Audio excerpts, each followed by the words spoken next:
Innal hamdalillah nahmaduhu wa nasta'inuhu wa nastaghfiruhu wa nu'minu bihi wa natawakkalu alayk wa na'udzu billahi min shururi anfusina wa min sayyiati a'malina wa man yahdihillahu fala mudilla lahu wa man yudlilhu fala hadiya lahu wa nashhadu an la ilaha illallah wahdahu la sharika lahu wa nashhadu anna muhammadan abduhu wa rasuluhu amma ba'd فإن خير الحديث كتاب الله وخير الهدي هدي محمد صلى الله عليه وسلم وشر الأمور محدثاتها وكل محدثة بدعة وكل بدعة ضلالة وكل ضلالة في النار رب اشرح لي صدري ويسر لي أمري واحلل عقدة من لساني يفقهوا قولي.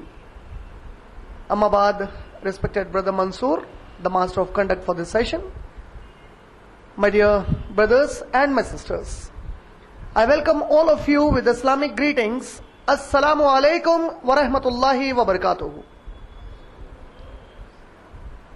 Inshallah, this Sunday's Dars-e-Quran in English would be the last under the series of Surah Baqarah, Surah number 2, Ayat number 3. Referring to Salah, the second pillar of Islam. Allah subhanahu wa ta'ala in Surah Baqarah, Surah number 2, Ayat number 1, 2 and 3 mention Alif Lam Mim Zalikal Kitabu La Rayba Fi. Alif Lam Mim. There is no doubt whatsoever in this book. That is, this big book being a revelation from Allah subhanahu wa ta'ala, the Almighty God, to Prophet Muhammad sallallahu alaihi wasallam. This book being the 100% verbatim word of Allah subhanahu wa ta'ala alone. Not a single word of Muhammad sallallahu alaihi wasallam is recorded in the glorious Quran. Every word of the glorious Quran is a pure word of Allah subhanahu wa ta'ala. Is pure kalam Allah. Hudal lil muttaqin. This book is a guidance primarily to the pious, to the God conscious, to the God fearing, to those seeking the right way to the religion, the right way for the hereafter. Allazina yu'minuna bil ghaib. The muttaqin, their signs, their behavior is that they are the people who believe in the unseen. Allazina yu'minuna bil ghaib wa yuqimuna salah. And they establish Salah.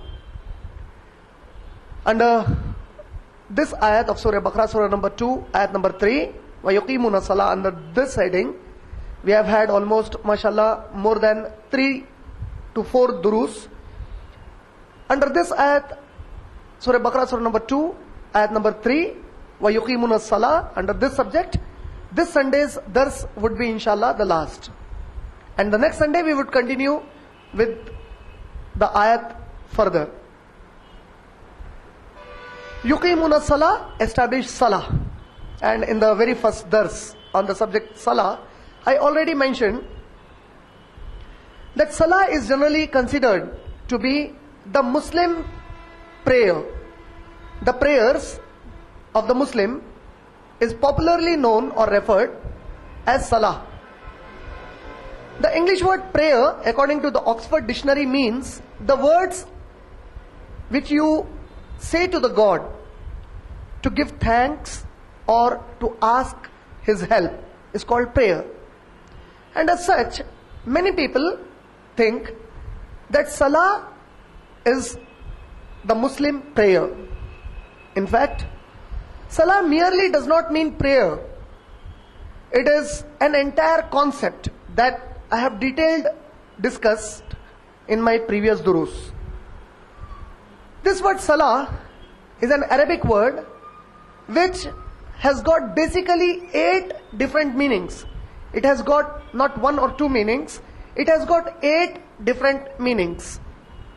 If you read Surah Tawbah, Surah number 9, Ayat number 103 of the glorious Quran, Salah means invocation.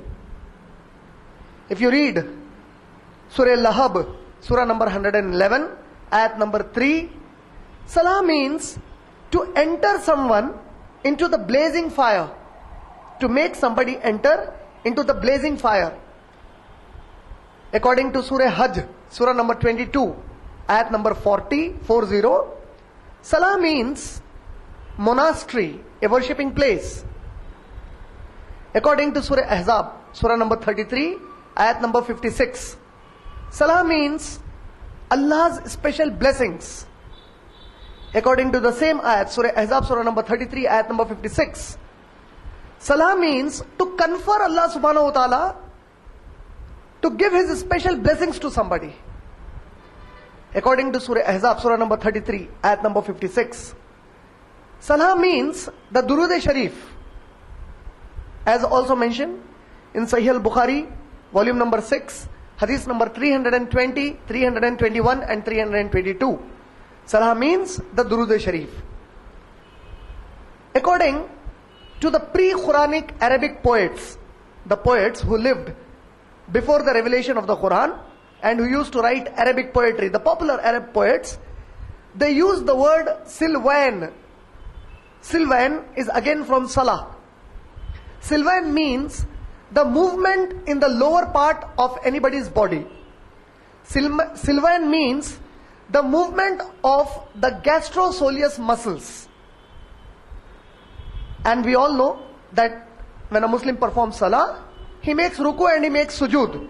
To make ruku and sujood, he has to bring movement in the gastrosoleus muscles, the muscles which allow you to make movement in the lower part of the body.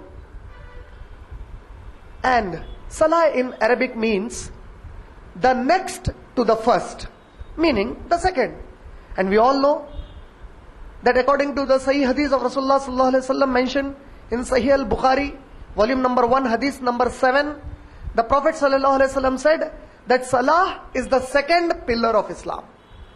These are the 8 basic meanings of the word Salah.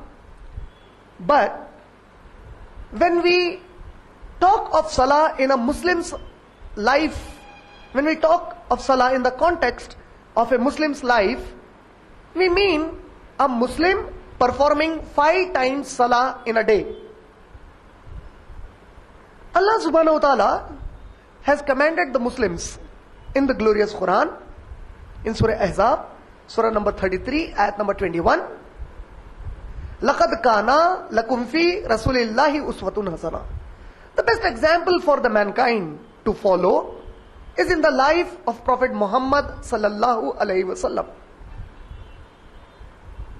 As such, inshallah, the subject of my Dars Quran for this Sunday is the technical analysis of making Salah according to the Sunnah of Rasulullah sallallahu alaihi wasallam.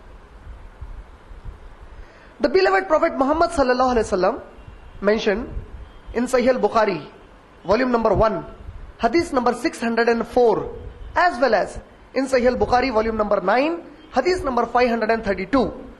Sallu kama ra'aytumuni salli. Make Salah as you have seen me make Salah. Meaning, perform Salah as the Prophet sallallahu alaihi wasallam has performed Salah. Allah subhanahu wa ta'ala mentioned in the glorious Quran in Surah Nisa, Surah number 4, ayat number 65, that by your Lord, none of them can be true believers unless they do not make you the final judge in all the matters of their life.